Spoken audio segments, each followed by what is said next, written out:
गौरी पुत्र गणेश भगवान की जय। श्री शिवाय नमस्तुभ्यम। प्रिय भक्तजनों, आज सावन मास का चौथा सोमवार है और कहते हैं कि आज के दिन भगवान शिव जी और माता पार्वती जी की कथा एवं सावन के सोमवार की व्रत कथा को सुनने से अनंत शुभ फलों की प्राप्ति होती है एवं मनुष्यों के सभी पाप और संकट कट जाते हैं तथा मनोकामनाओं की पूर्ति होती है। तो भक्तजनों, आज हम भगवान शिव जी और माता पार्वती जी की बड़ी ही दुर्लभ कथा और सावन सोमवार की व्रत कथा को सुनेंगे। तो आप सभी भक्तजन पूरी श्रद्धा, ध्यान पूर्वक और प्रसन्न चित्त मन से इन कथाओं को पूरा अवश्य सुनिएगा, क्योंकि आधी अधूरी कथा को सुनने से पूर्ण फल प्राप्त नहीं होता है। तो आप सभी प्रेम से बोलिए ओम नमः शिवाय, नमो नीलकंठाय, ओम नमः पार्वती पते, हर हर महादेव। एक बार की बात है, भगवान शिव जी और माता पार्वती जी हरिद्वार में भ्रमण कर रहे थे। तब माता पार्वती ने देखा कि सहस्त्र मनुष्य माँ गंगा में स्नान कर हर हर गंगे कहते हुए चले आ रहे थे, लेकिन सभी मनुष्य अभी भी पाप परायण लग रहे थे। तब माँ पार्वती भगवान शिव जी से पूछती हैं कि प्रभु, क्या अब गंगा समर्थ नहीं रही? तब प्रभु ने पूछा, पार्वती, तुमने ऐसा सवाल क्यों किया है? तब माँ पार्वती कहती हैं कि प्रभु, इन सभी मनुष्यों के पापों का अंत क्यों नहीं हुआ? तब भगवान शिव जी मुस्कुराते हुए कहते हैं कि पार्वती, गंगा तो अभी भी सर्वसमर्थ है, लेकिन इन सभी ने पापनाशिनी गंगा में स्नान नहीं किया है। तब माँ पार्वती विस्मित होकर बोली, प्रभु, अभी तो गंगा में स्नान कर इन लोगों के शरीर भी नहीं सूखे हैं और आप कह रहे हैं कि इन्होंने पापनाशिनी गंगा में स्नान नहीं किया है। तब भगवान शिव जी ने कहा, पार्वती, मैं कल तुमको इस बात का भेद बताऊंगा। और फिर अगले दिन प्रातः बारिश होने लगी और सभी रास्ते पानी और कीचड़ से भर गए। तब भगवान शिव एक वृद्ध का रूप बनाकर एक गड्ढे में ऐसे बैठ गए कि मानो वह इसमें गिर गए हैं और उनसे वृद्धावस्था के कारण निकला भी नहीं जा रहा है। और उन्होंने माँ पार्वती को समझा दिया कि तुम गंगा स्नान कर आते सभी मनुष्यों को सुनाकर कहना कि मेरा पति इस गड्ढे में गिर गया है। मेरे पति सर्वथा निष्पाप आत्मा हैं और कोई निष्पाप पूर्ण आत्मा है जो इनको बाहर निकाल सकती है।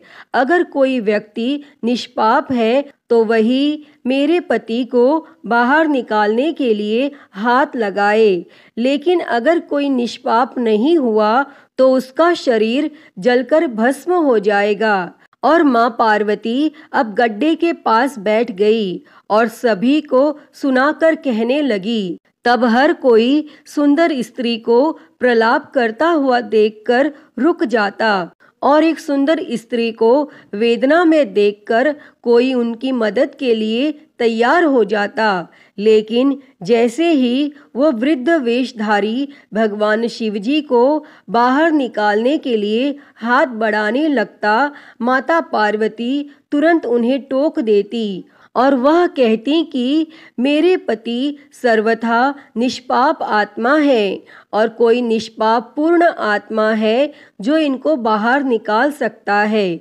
अगर तुम निष्पाप हो तो मेरे पति को बाहर निकालने के लिए हाथ बढ़ाना और मैं तुम्हें पहले ही चेतावनी दे देती हूँ कि अगर तुमने कोई पाप किया होगा तो तुम्हारा शरीर जलकर भस्म हो जाएगा। तब इतना सुनते ही हाथ आगे बढ़ाने वाले लोग अपना हाथ पीछे कर लेते, क्योंकि उनको लगता था कि हमने जीवन में कभी न कभी तो पाप किया ही होगा। और दूसरा, उनके मन में आता कि इस बूढ़े के लिए क्यों अपनी जान जोखिम में डालें। इस तरह सुबह से लेकर संध्या हो गई और हजारों लोग स्नान कर चले गए, लेकिन किसी ने भी वृद्ध को निकालने की हिम्मत नहीं की।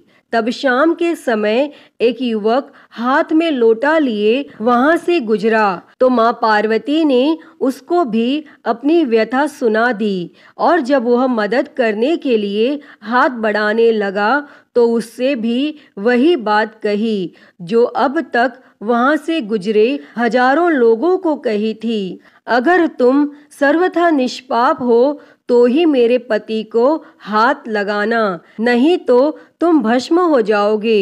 तब वह युवक बोला, माता, मैं अभी तो पवित्र पावनी गंगा में स्नान करके आया हूँ और गंगा स्नान के पश्चात तो सभी पाप नष्ट हो जाते हैं और मैं अभी आपके पति को बाहर निकालता हूँ। तब उसने हाथ बढ़ाकर वृद्ध के रूप में भगवान शिवजी को बाहर निकाल दिया। तब भगवान शिवजी और माँ पार्वती ने उसको अपने वास्तविक स्वरूप के दर्शन दिए और भगवान शिवजी बोले कि देखो पार्वती, हजारों लोगों में से केवल इस युवक ने ही पूरी श्रद्धा से स्नान किया था कि गंगा स्नान से व्यक्ति निष्पाप हो जाता है और उसे पूरा विश्वास था कि गंगा स्नान करने के बाद मेरे सारे पाप कट गए हैं।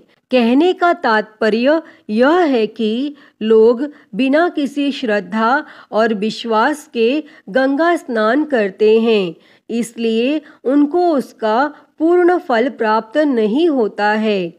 इसका अर्थ यह कदापि नहीं है कि गंगा स्नान का फल अब नहीं मिलता है, लेकिन गंगा स्नान का वास्तविक फल उसी को मिलता है जो पूर्ण श्रद्धा भावना से और पूरे विश्वास से स्नान करता है। तो सभी प्रेम से बोलिए, श्री शंकर पार्वती भगवान की जय।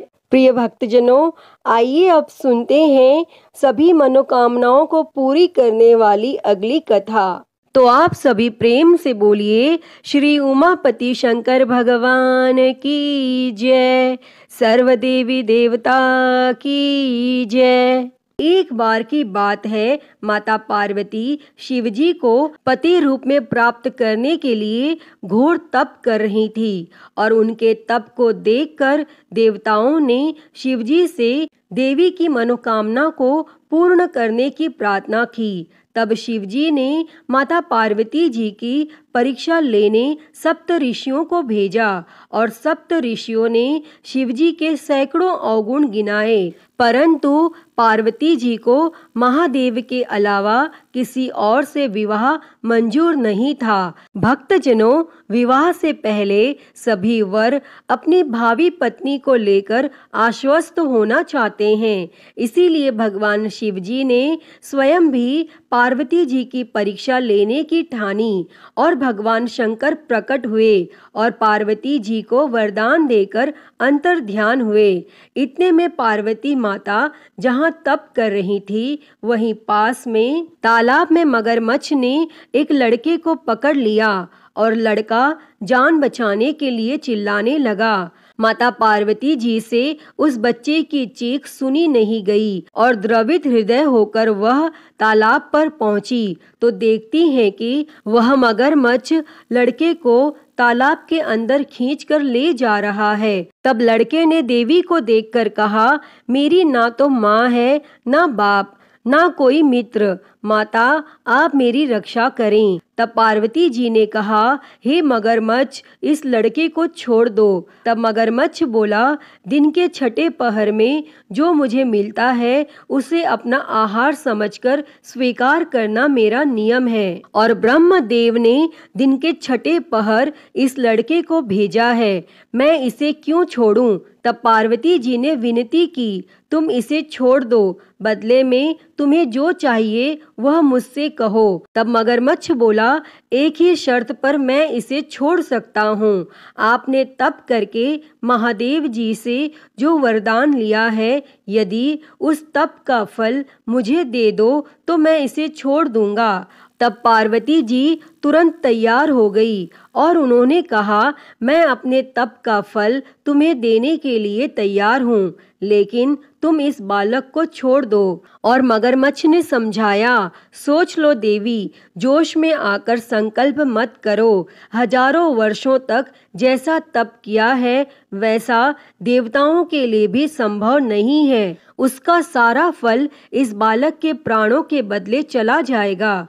तब माता पार्वती जी ने कहा, मेरा निश्चय पक्का है, मैं तुम्हें अपने तप का फल देती हूँ, तुम इसको जीवन दे दो। और तब मगरमच्छ ने पार्वती जी से तप दान करने का संकल्प करवाया और तप का दान होते ही मगरमच्छ का देह तेज से चमकने लगा और मगरमच्छ बोला, हे पार्वती, देखो तप के प्रभाव से मैं तेजस्वी बन गया हूँ। तुमने जीवन भर की पूंजी एक बच्चे के लिए व्यर्थ कर दी। चाहो तो अपनी भूल सुधारने का एक मौका और दे सकता हूँ। तब पार्वती जी ने कहा, हे ग्राह, तब तो मैं पुनः कर सकती हूँ, किंतु यदि तुम इस लड़के को निगल जाते तो इसका जीवन वापस नहीं मिल सकता था। और देखते ही देखते वह लड़का अदृश्य हो गया और मगरमच्छ भी लुप्त हो गया। तब पार्वती जी ने विचार किया,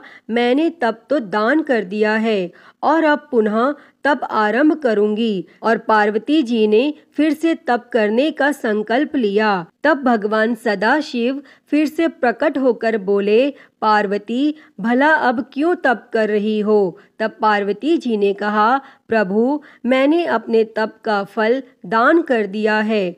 आपको पति रूप में पाने के संकल्प के लिए मैं फिर से वैसा ही घोर तप कर आपको प्रसन्न करूंगी। और तब महादेव जी बोले, मगरमच्छ और लड़के दोनों रूपों में मैं ही था और तुम्हारा चित्त प्राणी मात्र में अपने सुख दुख का अनुभव करता है या नहीं, इसकी परीक्षा लेने को मैंने यह लीला रची थी। अनेक रूपों में दिखने वाला मैं एक ही हूँ। मैं अनेक शरीरों से अलग निर्विकार हूँ। तुमने अपना तप मुझे ही दिया है, इसीलिए अब और तप करने की कोई जरूरत नहीं है।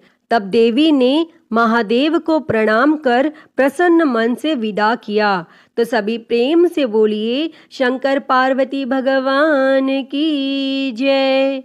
हर हर महादेव। प्रिय भक्तजनों, आइए अब सुनते हैं सभी मनोकामनाओं को पूरी करने वाली अगली कथा। एक समय की बात है, एक गांव में भगवान शिव जी का परम भक्त एक ब्राह्मण रहता था। वह ब्राह्मण जब तक रोज सुबह ब्रह्म मुहूर्त में उठकर नित्य कर्मों से निवृत्त होने के पश्चात भगवान शंकर का पूजन नहीं कर लेते थे, तब तक उन्हें चैन नहीं पड़ता था और जो कुछ भी दान दक्षिणा में आ जाता उसी से वह ब्राह्मण अपना गुजारा करते थे।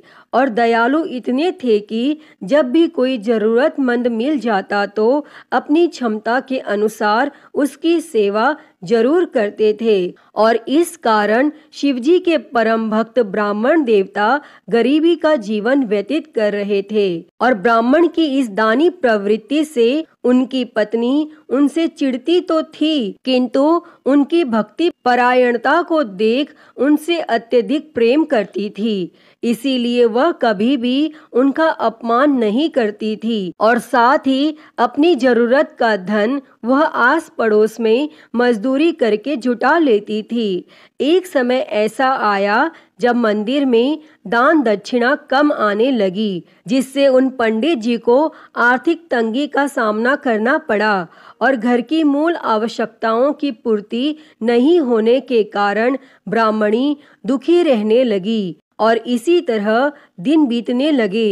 एक दिन महाशिवरात्रि का दिन आया और उस दिन भी पंडित जी हमेशा की तरह ब्रह्म मुहूर्त में उठकर नित्य कर्मों से निवृत्त होने के लिए नदी की ओर चल दिए। संयोग से उस समय उस राह से पार्वती जी और शिव जी गुजर रहे थे। तब अचानक से पार्वती जी की नजर उस ब्राह्मण पर पड़ी और आज पंडित जी महाशिवरात्रि को लेकर इतने उत्साहित नहीं थे जितने कि अक्सर हुआ करते थे। और तब पार्वती जी को बात समझते देर नहीं लगी और उन्होंने भगवान शिव जी से कहा, हे भगवान, यह ब्राह्मण देवता प्रतिदिन आपकी उपासना करते हैं, फिर भी आपको इसकी चिंता नहीं है। और पार्वती जी की बात सुनकर शिवजी बोले, देवी, अपने भक्तों की चिंता मैं नहीं करूँगा तो कौन करेगा। तब पार्वती जी बोली,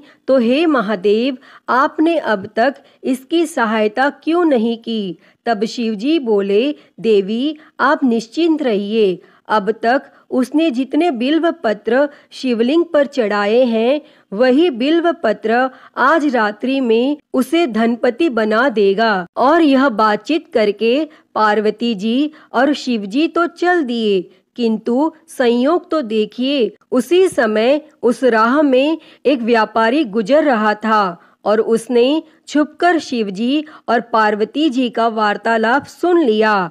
तब व्यापारी ने अपना दिमाग चलाया, अगर बिल्व पत्र से ब्राह्मण धनपति हो सकता है तो फिर मैं क्यों नहीं हो सकता। और यही सोच वह ब्राह्मण के घर पहुंच गया और ब्राह्मण से बोला, पंडित जी, आपने अब तक जितने भी बिल्व पत्र शिव पूजन में चढ़ाए हैं वह सब मुझे दे दीजिए और बदले में मैं आपको 100 स्वर्ण मुद्राएं दूंगा।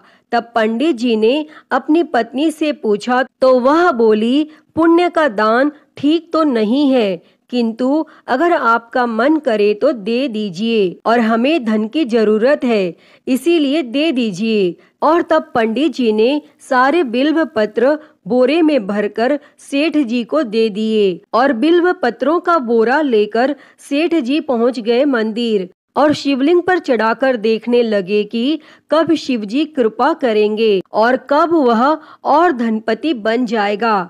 तब प्रतीक्षा करते करते सेठ जी को आधी रात हो गई और सेठ जी चमत्कार देखने के लिए बहुत उतावले हो रहे थे और आखिर में तीसरा पहर गुजरने के बाद सेठ जी के सब्र का बांध टूट ही गया और क्रोध में आकर सेठ जी ने शिवलिंग को झंझोरने लगे।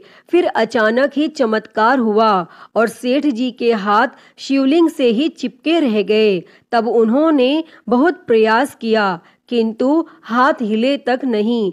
थक हार कर सेठ जी शिव जी से क्षमा याचना करने लगे तो शिव जी बोले, हे लोभी सेठ, जिस ब्राह्मण से तूने यह बिल्व पत्र खरीदे हैं उसे 1000 स्वर्ण मुद्राएं दे, तब जाकर तेरे हाथ छूटेंगे। और प्रातः काल जब पंडित जी पूजन के लिए आए तो उन्होंने देखा कि सेठ जी के हाथ शिवलिंग से चिपके हुए हैं और सेठ जी रो रहे हैं। तब उन्होंने पूछा तो सेठ बोला, पंडित जी, शीघ्रता से मेरे बेटे को 1000 स्वर्ण मुद्राएं लेकर मंदिर आने को कहिए। तब पंडित जी ने सेठ के बेटे को बुलाया और सेठ ने वह स्वर्ण मुद्राएं ब्राह्मण को दिलवा दी। तब जाकर सेठ के हाथ शिवलिंग से छूटे और यह देखकर पार्वती जी शिवजी से पूछती हैं, हे नाथ, आपने अब तक अपने भक्त को कोई धन नहीं दिया। तब शिवजी बोले, देवी, मेरे पास कहाँ धन है जो मैं दूंगा, किंतु मेरा भक्त अब गरीब नहीं है, यह तुम स्वयं देख लो। और 1000 स्वर्ण मुद्राएं मिलने के बाद ब्राह्मण और ब्राह्मणी सुखी से अपना जीवन यापन करने लगे। अतः हे भगवान शिव जी, हे माता पार्वती, जैसी कृपा आपने उस ब्राह्मण पर की, ऐसी ही कृपा इस कथा को कहते, सुनते और हुंकारा भरते सभी पर करना। तो सभी प्रेम से बोलिए, शंकर पार्वती भगवान की जय। तो प्रिय भक्तजनों, आइए अब मनोकामनाओं को पूरी करने वाली दूसरी कथा को सुनते हैं। इस कथा को सुनने से ही व्रत संपूर्ण माना जाता है। उससे पहले आप सभी प्रेम से बोलिए, भगवान भोलेनाथ की जय, माता पार्वती की जय। किसी नगर में एक साहूकार रहता था। उसके घर में धन की कोई कमी नहीं थी, लेकिन उसकी कोई संतान नहीं थी, जिस वजह से वह बेहद दुखी था। पुत्र प्राप्ति के लिए वह भगवान शिव के प्रत्येक सोमवार का व्रत रखता था और पूरी श्रद्धा के साथ शिवालय में जाकर भगवान शिव और माता पार्वती जी की पूजा करता था। उसकी भक्ति देखकर माँ पार्वती प्रसन्न हो गईं और भगवान शिव से उस साहूकार की मनोकामना पूर्ण करने का निवेदन किया। पार्वती जी की इच्छा सुनकर भगवान शिव जी ने कहा कि हे पार्वती, इस संसार में हर प्राणी को उसके कर्मों के अनुसार फल मिलता है और उसके भाग्य में जो हो उसे भोगना ही पड़ता है। लेकिन माता पार्वती जी ने साहूकार की भक्ति का मान रखने के लिए उसकी मनोकामना पूर्ण करने की इच्छा जताई। तब माता पार्वती के आग्रह पर भगवान शिव जी ने साहूकार को पुत्र प्राप्ति का वरदान तो दे दिया, लेकिन साथ ही यह भी कहा कि उसके बालक की आयु केवल 12 वर्ष होगी। तब माता पार्वती और भगवान शिव जी की इस बातचीत को साहूकार सुन रहा था। उसे ना तो इस बात की खुशी थी और ना ही गम। वह पहले की ही भांति भगवान शिव जी की पूजा करता रहा और कुछ समय उपरांत साहूकार के घर एक पुत्र का जन्म हुआ। जब वह बालक 11 वर्ष का हुआ तो उसे पढ़ने के लिए काशी भेज दिया गया। साहूकार ने पुत्र के मामा को बुलाकर उसे बहुत सारा धन दिया और कहा कि तुम इस बालक को काशी विद्या प्राप्ति के लिए ले जाओ और मार्ग में यज्ञ करवाते जाना।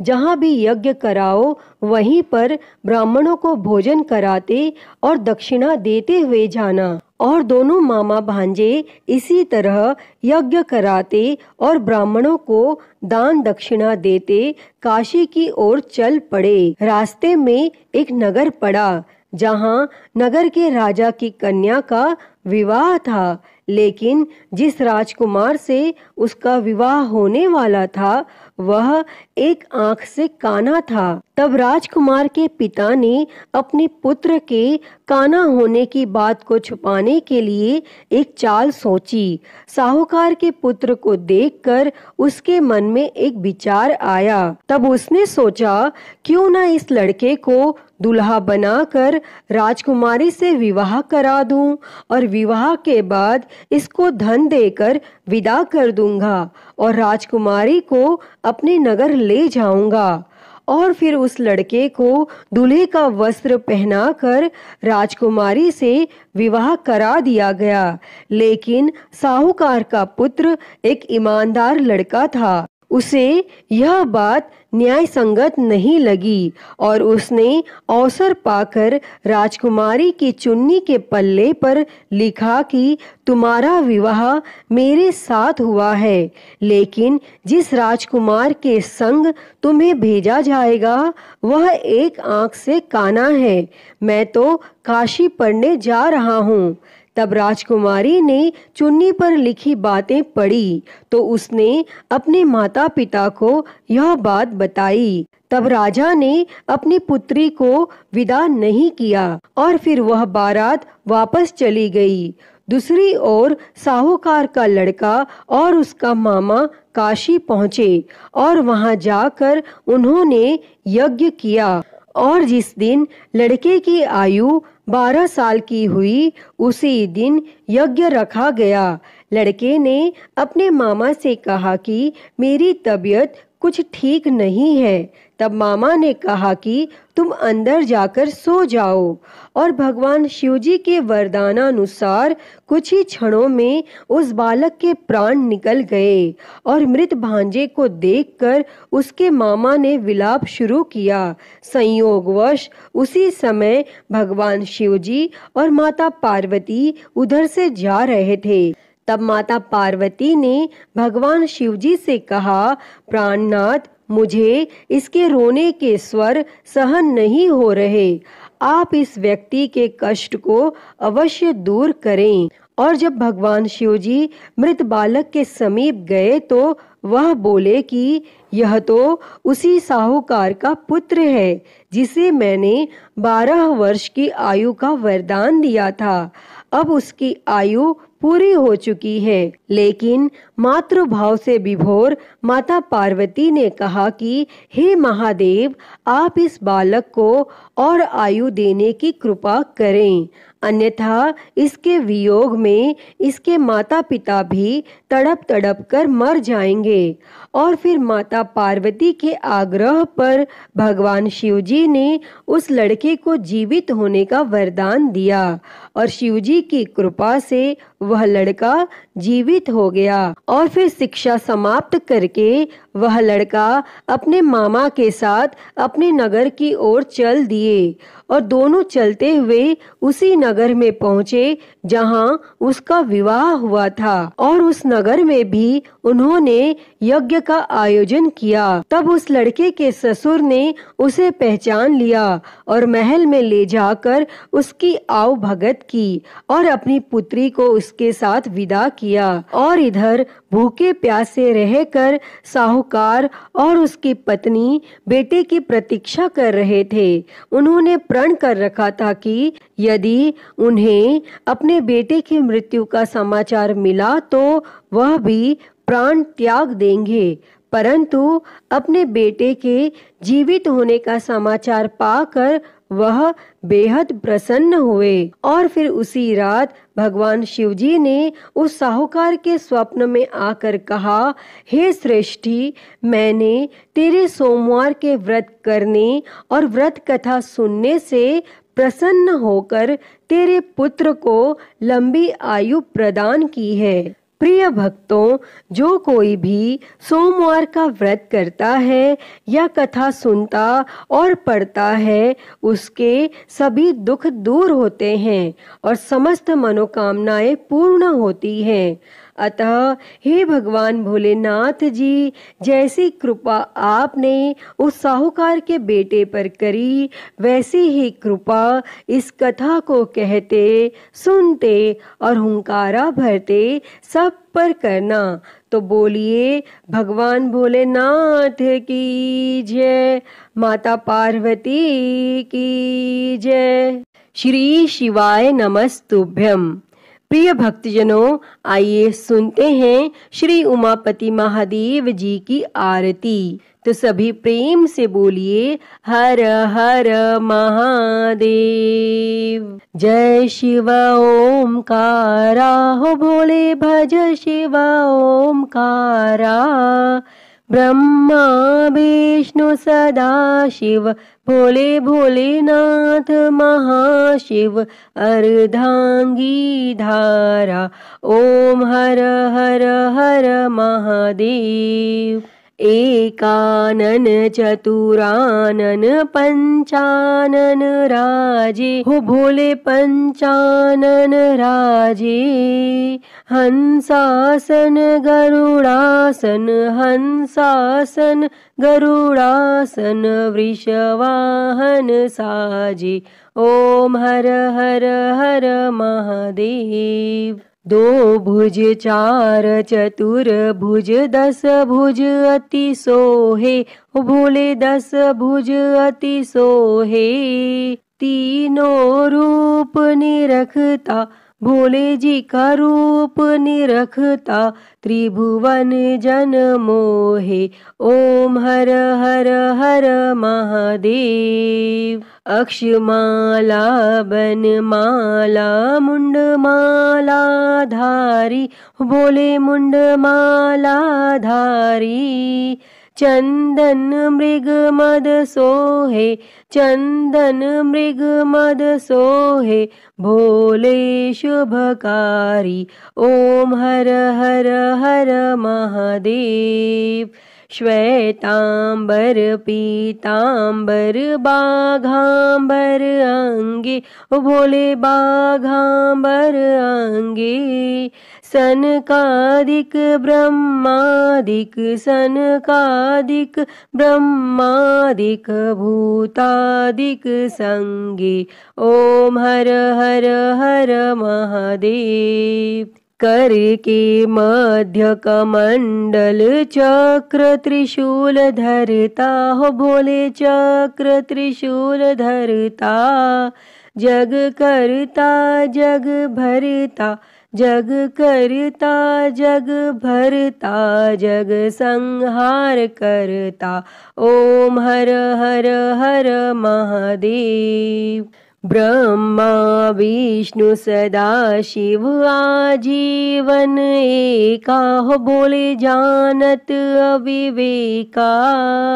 प्रणव अक्षर के मध्य, ओम अक्षर के मध्य, ये तीनों एका। ओम हर हर हर महादेव। काशी में विश्वनाथ विराजे, नंदी ब्रह्मचारी, हो भोले नंदी ब्रह्मचारी।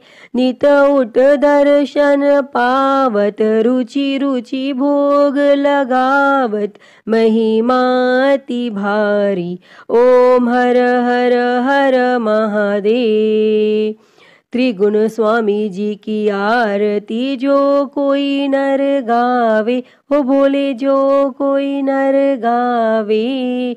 कहत शिवानंद स्वामी, जपत हलाहल स्वामी, सुख संपत्ति पावे। ओम हर हर हर महादेव। जय शिव ओमकारा, हो भोले भज शिव ओमकारा। ब्रह्मा विष्णु सदा शिव, भोले भोलेनाथ महाशिव, अर्धांगी धारा।